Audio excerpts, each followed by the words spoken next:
A few years ago, I was sitting at a table with a family at a reception where I just presided over the funeral service. So I was with the widow, her daughter, and her daughter's friend. They were sitting with me at the same small round table. And as we ate, the conversation steered into a pretty interesting direction. Out of nowhere, the daughter chirped up and told me that her best friend is a Buddhist.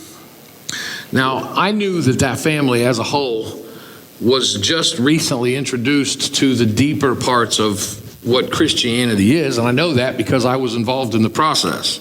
So, a funeral reception is the last place where I want to start poking and prodding someone that I don't know about what's wrong with their belief system and their faith. But I'm a pastor, so at the same time, I felt a responsibility to reach her with the truth. Fortunately, I didn't have to bring it up. She did that for me. Upon hearing her friend inform me that she was a Buddhist, the expression on this girl's face seemed to convey that she felt the need to explain to me why. Okay, so I ate and I let her talk. And I quickly learned that she had arrived at Buddhism because it feels good. It was peaceful and the warm and fuzzy things it brought. And it's a philosophy: keep to yourself, mind your own business, harm no one, harm nothing, focus all your energy on yourself, and you can find some sort of nirvana and your own peace. So I chose the Socratic method to engage her, and I asked her if she believed in love. And she answered, of course I do. And I told her that love is an action. And I said, if all your energy is focused inward, then when do you exert energy to love others? And she looks puzzled. I said, Buddhism teaches you have to follow an eightfold path. I've studied all the worldviews. I had to make sure that I would adhere to my faith. You have to follow the eightfold path and avoid wants and desires in order to avoid suffering, and hence have peace. In other words, you have to disengage with others and focus strictly on your own peace, even if it means allowing them to suffer, as long as you have peace. That's the goal. So I struggle to understand, if someone believes in love, why they would choose a religion that claims there is no God. There is no God in Buddhism, contrary to what you're told, what you believe. And if you're a Buddhist, you're disillusioned if you haven't studied all of it. There is only a higher consciousness. Buddha was not a God. He was an enlightened one. And it requires no giving or receiving of love. Spiritually speaking, no offense, but it sounds to me like seeking a state of catatonic narcissism. That's how I defined Buddhism. But she didn't get offended by my statement. I think she knew I was being lighthearted and being serious. But she said, I'm still learning about it. I don't know everything there is to know yet. And I said, do you believe in reincarnation? Because Buddhism teaches reincarnation. She said, yeah. And I said, how do you work that out? I mean, if you just look at it mathematically, how does it work?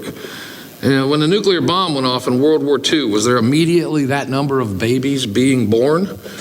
So at that exact moment when the bomb went off, all the souls would have a place to go? Or is there some sort of cosmic waiting room that they go to until someone is about to be born, so they have a body to enter? And also there's a problem with how many people are in the earth versus how many are on it. Where are the new souls coming from? If a baby's about to be born, who gets the body? The new soul, or one that's been in the cosmic waiting room waiting for a body? The logistics are staggering. I can't make sense of it. She got the humor. She understood the humor and she giggled, but she said, you're right. I never thought about that before. And our brief time together soon ran out. After giving her every logical reason I could think of to support the truth of Jesus Christ, they left.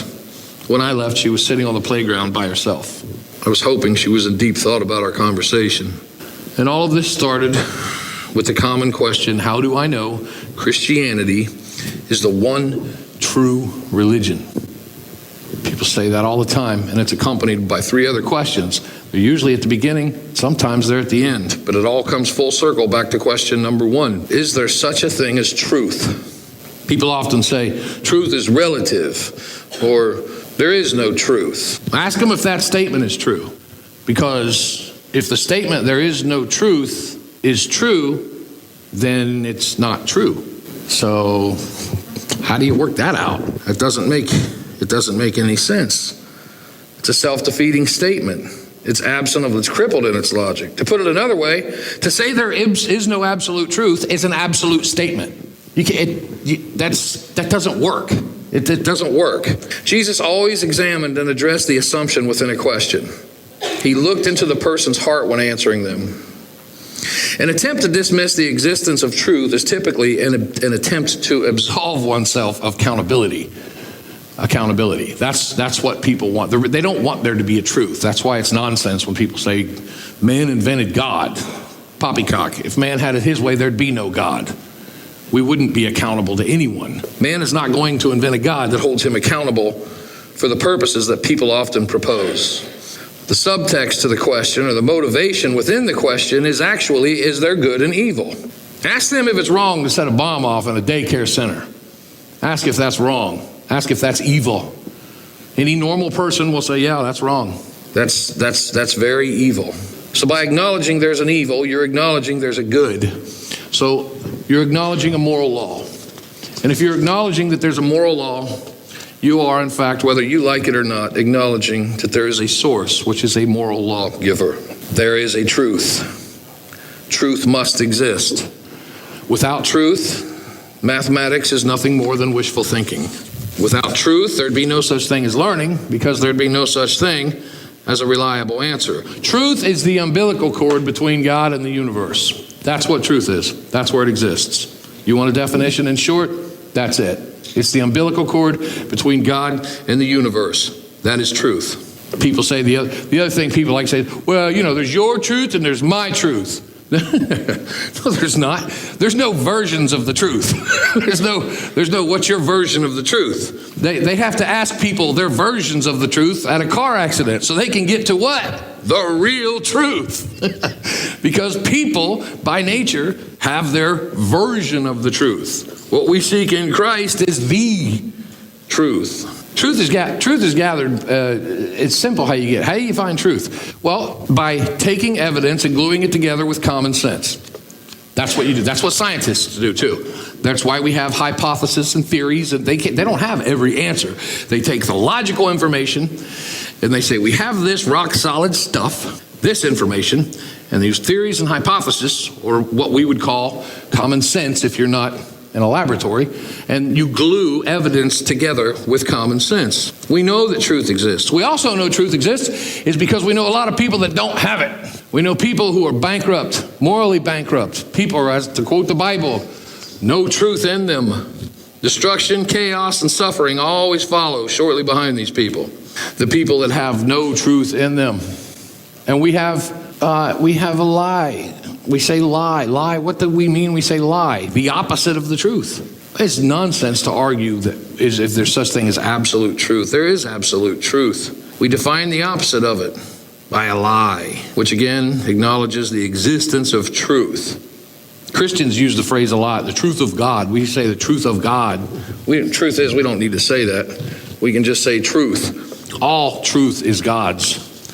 There is no truth outside of God. I mean, we say the truth of God because we're acknowledging our Father in heaven, and that's good. But if we just said truth, that's the same thing. That's God. John 18:37 through 38. You are a king then, said Pilate. Jesus answered, you say that I'm a king. In fact, the reason I was born and came into this world was to testify to the truth. Everyone on the side of truth listens to me. What is truth? Retorted Pilate. With this, he went out again to the Jews, gathered there, and said, I find no basis for a charge against him. He asked the most important question in history and didn't wait for the answer. But yet he knew somehow truth was standing in front of him, because he went out and said, I can't find anything wrong with him. The presence of God is undeniable. John 8:31-32. To the Jews who had believed him, Jesus said, if you hold to my teaching, you are really my disciples. Then you will know the truth, and the truth will set you free. That's part of the struggle we face. We try to, when we talk to people who want to doubt it, people that don't want to believe Christianity, like I said, the truth, Jesus, is getting them there. Because when you get them there and they lock hands with Jesus, it's like getting new eyes. And the life application for the Christian is, like I said at the beginning, to spread it. The second question after the discussion of truth comes up is always, is there a God? Truth exists. Yeah, I buy that. How do we get to, if there's a God? How do you know that there's a God? Now, this sermon could be stretched out over a month, but only a few of you would return each week as we went on. So I'm going to make this as short and sweet as I can, but it's important to discuss because it's important to remember. All people, including atheists, scientists, philosophers, agree that space, time, and matter had a beginning. It had a beginning. You have to be outside of something to create it. You have to be not of it. Because if you are of it, you're not creating it.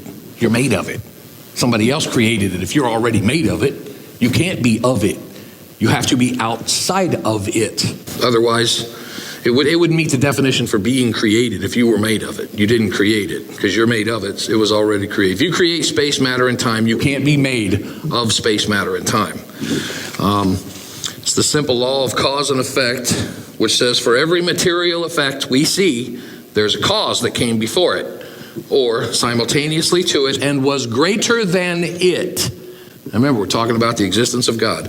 Was greater than it. So the cause is greater than the effect. And just like those who would use the no absolute truths argument, many people sometimes, I don't want to say the scientific community as a whole, but some folks fancy themselves as amateur scientists and they're not, but they can work themselves into a corner when they conveniently ignore the cause and effect law.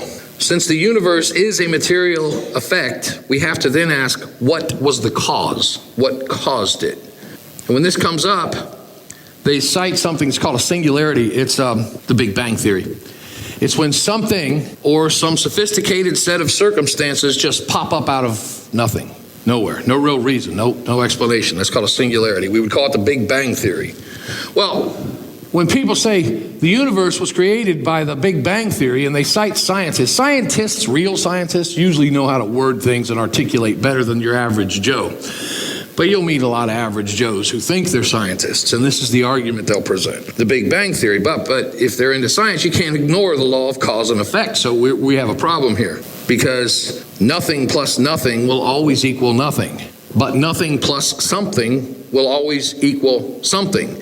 You can't say, well, it just happened. I don't know, it just happened. It just did.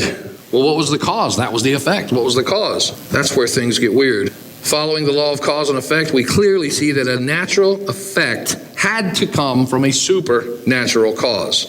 Remember, the cause has to be greater than the effect. Design implies a designer. Science is the language of God. It does not disprove his existence.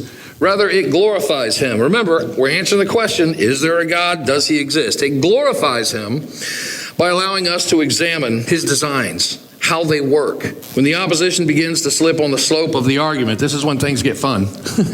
When you bring up, well, hang on a second, the Big Bang can't just happen because there has to be, according to you, Mr. Science, cause and effect. So what was the cause?